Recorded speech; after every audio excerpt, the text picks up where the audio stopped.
I do. Can people see that now? Yeah, that's come up, Emily. Okay, so I'm going to talk to you today about our learning series that we've set up in Alder Hey. In a nutshell, it's a protected time for the team where we can cover a range of topics, so things that are going on in the trust, going on in the region, nationally, as well as an opportunity to get to know a bit more about some of the stakeholders we deal with on a day-to-day basis. So just to kind of go over what we're going to cover. So I'll talk to you a bit about why we set up the series in the first place, how we went about doing it, and some of the logistics that we encountered, and the sorts of things that we've covered. And then, as I said, I've got a couple of colleagues to give some feedback from a team perspective. And then we've got, if the videos work, some feedback from the speakers we've had as well. And then, of course, some time for any questions.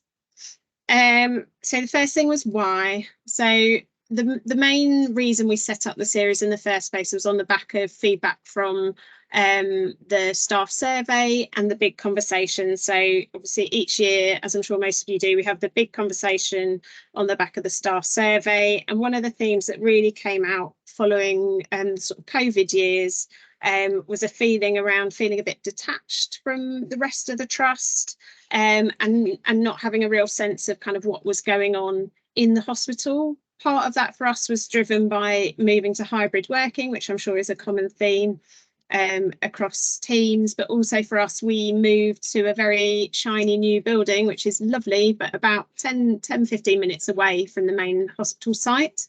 And so particularly for those staff who were used to working on site and seeing stakeholders every day, there's a feeling of just not having a way of getting to know what was happening in the trust, and not knowing people as well, sort of losing that sense of being able to just chat in the corridors kind of thing, rather than just around the edges of meetings. And then also recognising we were in an environment where things change a lot at the moment, particularly in sort of NHS finance framework, but also just the NHS landscape, full stop. And so we wanted a space to be able to share updates with the team.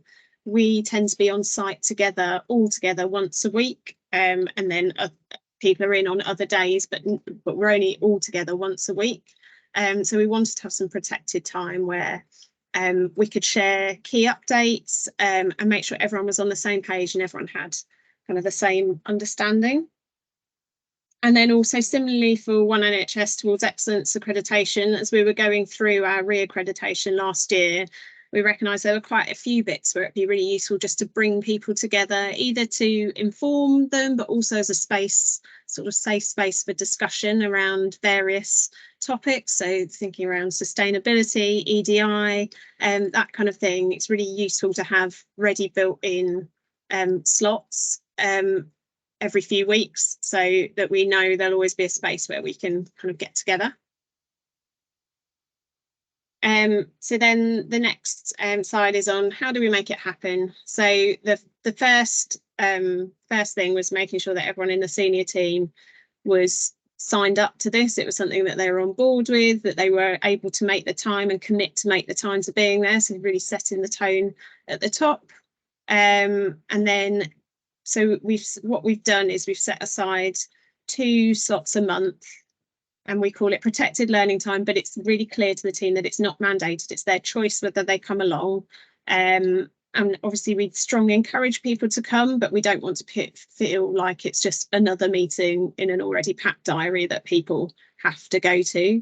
And we really try to think about when would be a useful time to have the sessions as well. So they alternate between being on a day that we're all on site together. So if we want to do an in-person meeting, we can.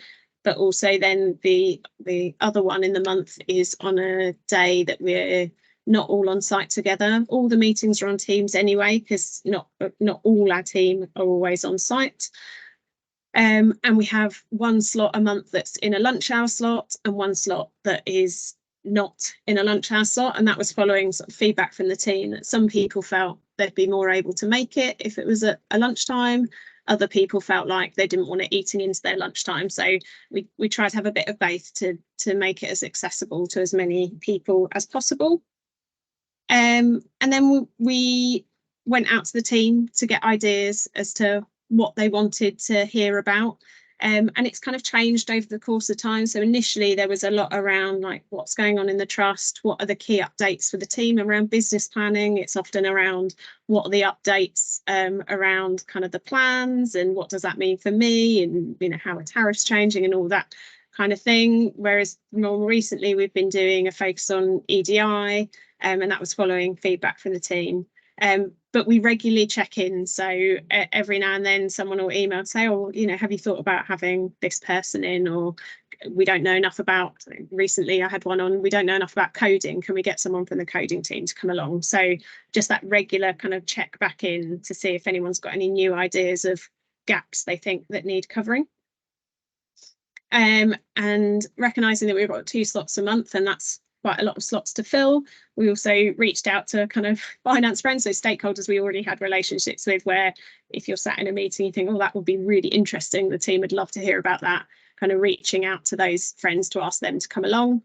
And similarly, cold calling. So I've been on various conferences or sort of external meetings and thought, oh, that person would be fantastic. I wonder if they'd come and speak to us. Sometimes it works out well, sometimes it doesn't, but I always feel, well, it's worth asking, because the worst that can happen is they'll say no. And more recently, we've been trying to just get the message out that this is something we're doing, and in doing that, some people have volunteered then say, oh, I'd love to come and talk to your team.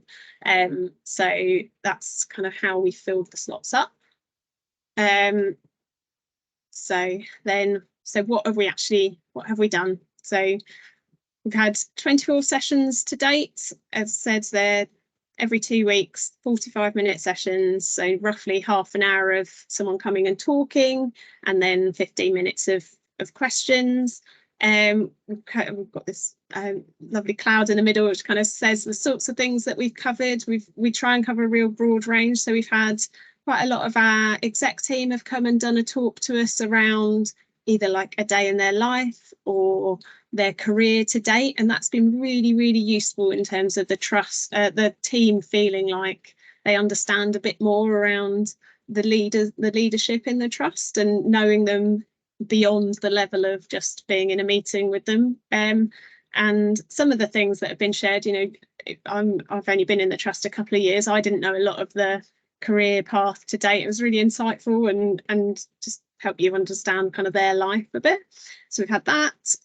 We've had quite a few bits on, as I said before, around the Towards Excellence agenda, so that our focus for this quarter has been on EDI. So we've had some talks on unconscious bias, women in leadership. We've had the LGBTQI network rep come and speak to us. And then we've also had some more kind of technical things. So we've had our costing teams come and talk to us. We've had something around sort of national finance framework. And then we've had some external speakers come speak to us. So the Regional Northwest DOF came and spoke to us.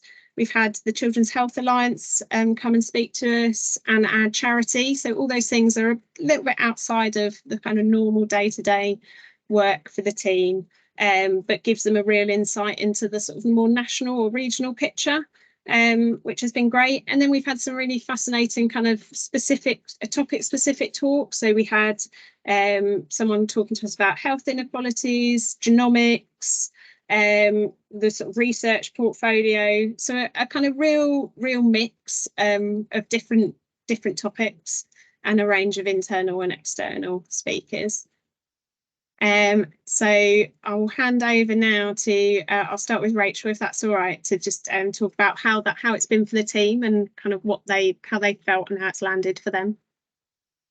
Thanks, Emily. Yeah, so I think I'll just give you a little bit of a sense as to what I've heard from the team. And obviously, sorry, just to introduce, I'm Rachel Lee, I'm the Director of Finance and Development. So I think On here, we've put some feedback. So obviously, as it is on Teams, it's quite helpful because we can get feedback in the session. So, we do encourage, and people do put in the chat kind of, are they finding it useful? What's their, any questions or anything? And you can see from there that, everyone that attends, we do generally get really positive feedback.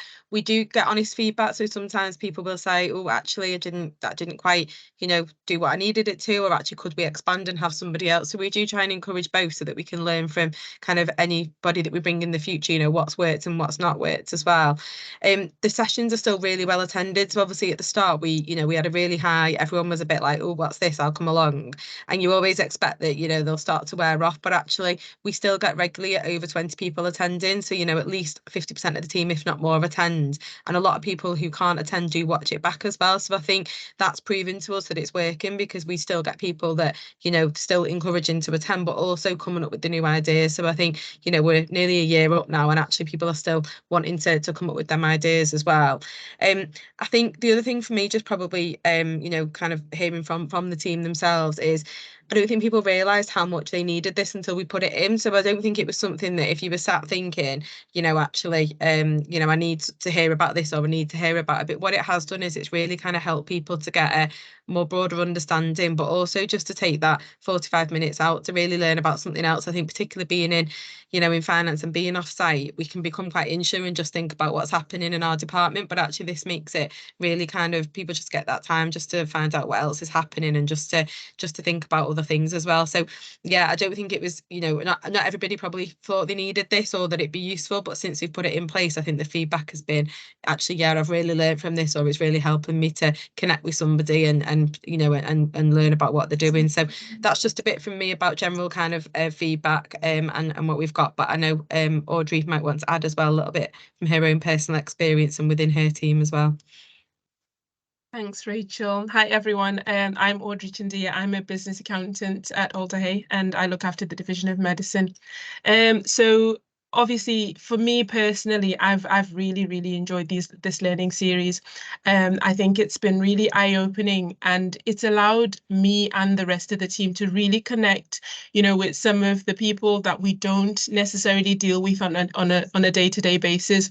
I think from my own personal reflection and speaking to some of the team, I think we can really boil it down to like 3 specific reasons why we found it like really useful.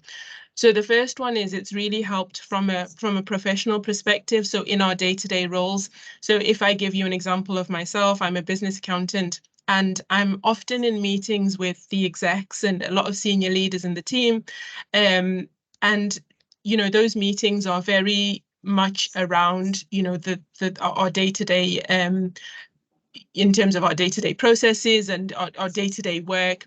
And sometimes it's really hard to see people beyond their titles. And what we found with this is it's been so good to have some of our senior leaders and the exec team come over to talk to us. And, we've seen a different side to them, a vulnerable side to them. We've seen the personal side, a proper human side to them.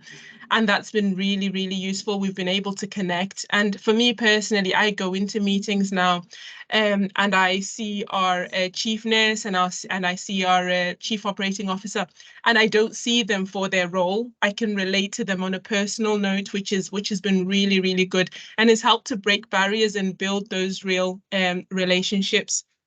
I think on a second note, Emily's already alluded to the fact that EDI is a big thing for us at Alder Hey, and I'm an EDI ambassador.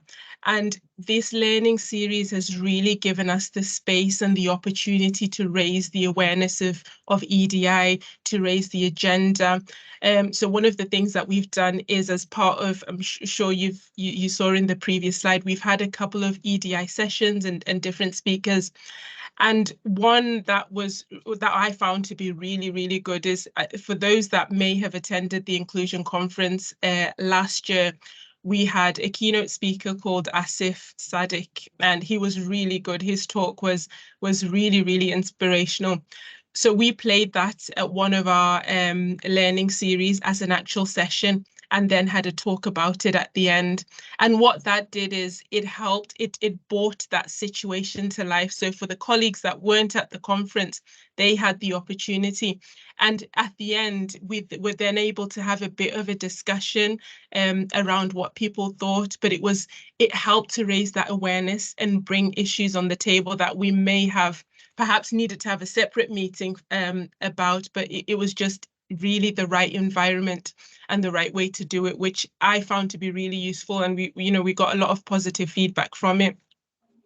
And then on a final note, really personally, I personally have found it, and a couple of colleagues in the team have also said that it's really inspirational. So when we have again, senior leaders, we've had specifically our CFO, he came on and talked about his career journey.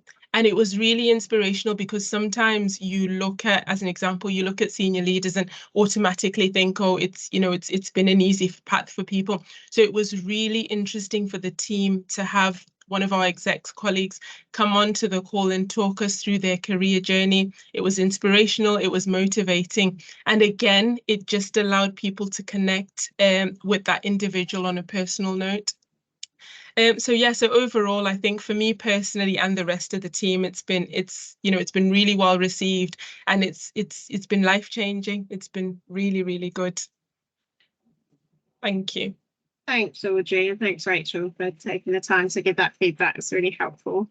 Hopefully it gives a bit of a flavour of kind of why we go to the effort of putting the sessions on, because they are really well received.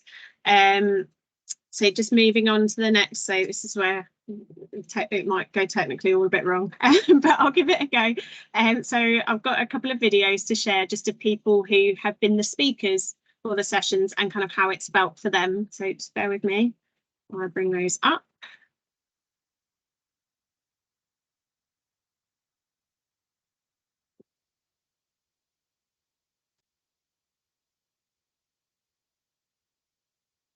My name is John Chester. I'm the Director of Research and Innovation at Alder Hey Children's Hospital of Liverpool. When I was asked a few months ago to give a talk about research and innovation to our finance team as part of the Finance Learning Series, I leapt at it. I rarely get the opportunity to chat with more than very few folk in finance, but I do recognise that sound finances are essential for the work that my team does. So it's like a great opportunity to share our worldview and priorities. I really enjoyed chatting with a couple of dozen finance folk.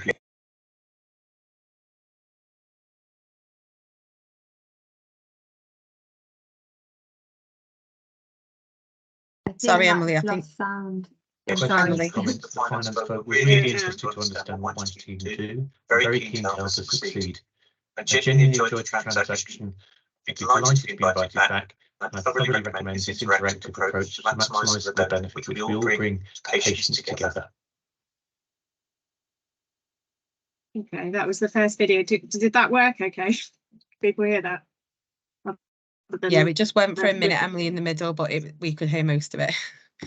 Okay, let's go for the second one then. All right.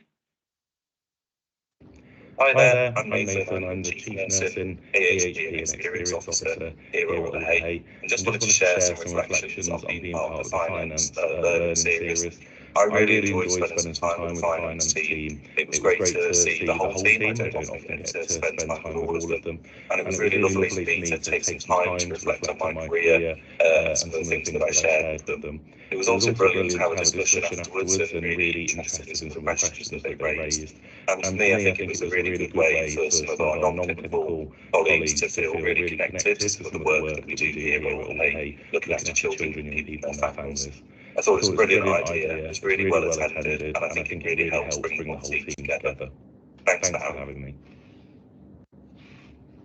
Hi there, I'm Nathan. Oh, it's on loop. Nursing, AHP and Experience. Right, let me share my screen again. Don't get an accountant to do anything technical. There we go. Right.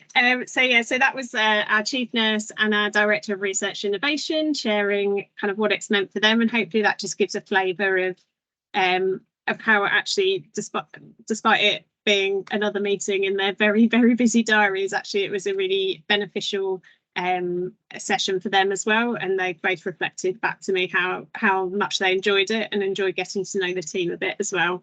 I've got on the slide there just a couple of other bits of feedback that other speakers have given to us. Someone's come back and said around really good to kind of practice speaking with non-clinical colleagues and making sure that they are able to get rid of all the jargon and get their views across and their message across without it being too technical. Lots of people came back to me talking about how it was lovely to feel like finance were interested in what their team were doing, and really good opportunity to make new links, and we've definitely found that. So I know on the back of a couple of sessions sort of new bits of work have sprung up or got involved in kind of other stuff that are going on in the trust, which is lovely to see. I know a couple of times just in terms of kind of learning from what we've done, a couple of times we haven't had a pre-meet, and the session has maybe been still useful but not as useful as it could have been. So I think my advice would be always make the time to have a bit of a pre-meet around, well, what is it we want out of this session, and what's the message we're trying to get across. And lots of people came back and said good to have all of finance in one place, a captive audience. That piece of feedback definitely came across well. There we go. So then next steps then. So we are carrying on.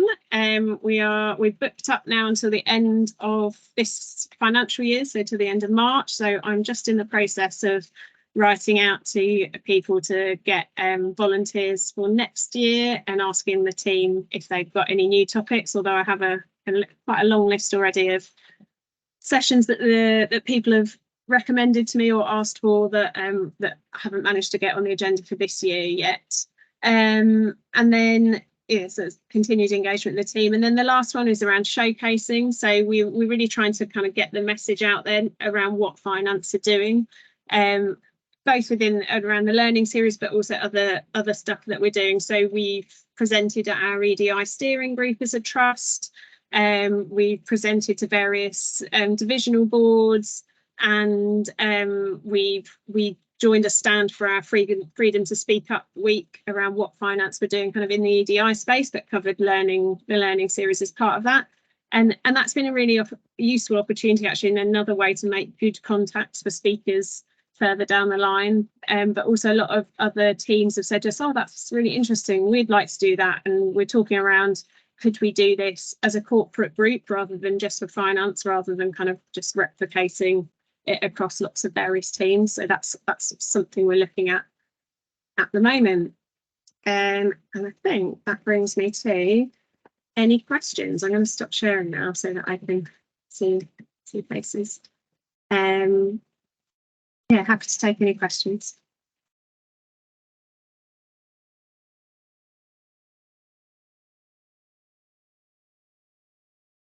Go for it, Laura. We have a team meeting in ours, and we're trying to do the same sort of thing, but it kind of crosses the lines between you talking about like the I&E position and then you're talking about that. Do you keep yours entirely separate from anything finance related? So we have a team meeting monthly where we go through the I&E position and kind of trust updates and anything like that it would be your kind of typical team meeting, and this is separate from that. I would say we sometimes use these slots if we think actually we want to go into a bit more detail than you'd cover in your kind of 10-minute update in your team meeting. So we have done it, particularly in business planning. I think we did one on the finance framework to go into a bit more detail around, what's block, what's pass-through, all that you probably won't necessarily cover in your 10-minute update. But yeah, we do keep them separate, and this is very much kind of broader topics rather than finance specific. Well, thank you.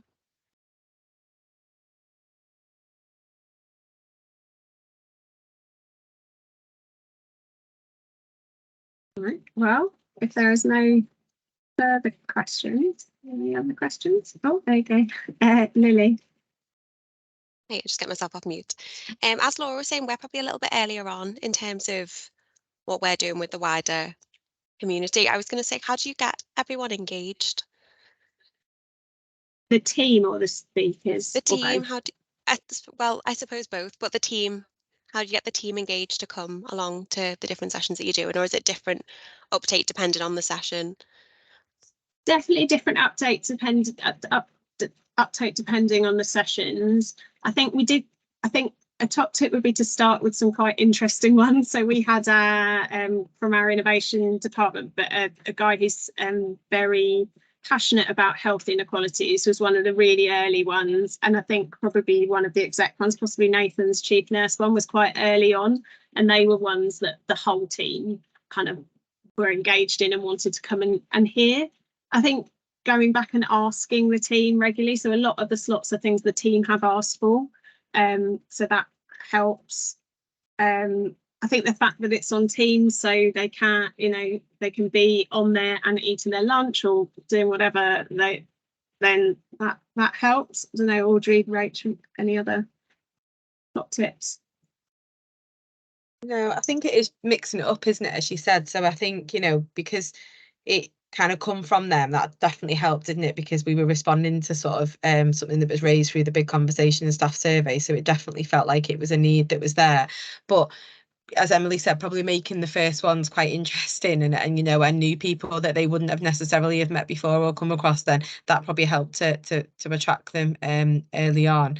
But yeah, I think it is just trying to find out exactly what it is that they want to hear and keeping them quite short. So, sometimes they don't run 45 minutes, so they'll only run for like 20 minutes, half an hour. And, and we don't, again, it's just it's a relatively short amount of time that people do need to come along for, which I think also helps as well. Well, thank you.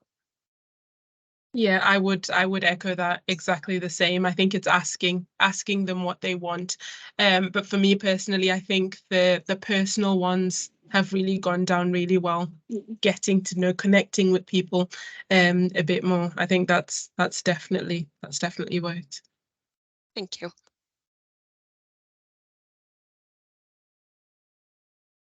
Helen. Hi there.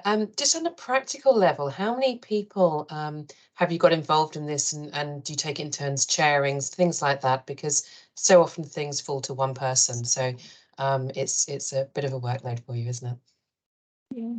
Yeah. So it's my baby at the moment. So I set up the speakers. In terms of chairing, if I can't make it, then I kindly delegate that to other members of the team. But chairing is mainly just kicking off the session and then facilitating the question and answers. So it's not a massive hardship. The bit that takes the most time is doing the admin around making sure we've got people for a slot, but I tend to just try and do it in little bursts. So I'll do a quarter at a time and then I know it's done.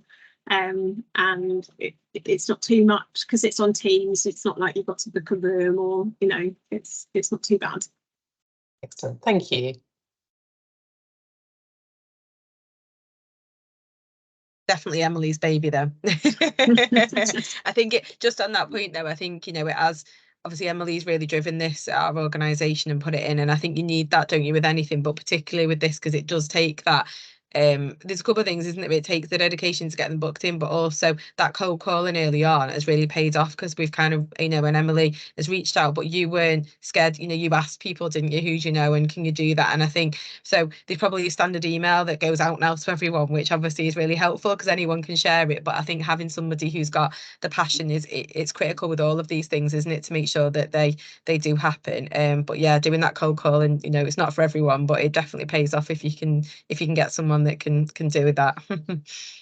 But we have a standard template now, don't we, Emily, that we send out to ask anybody who wants to join, so we can all do it. Yeah, that's true.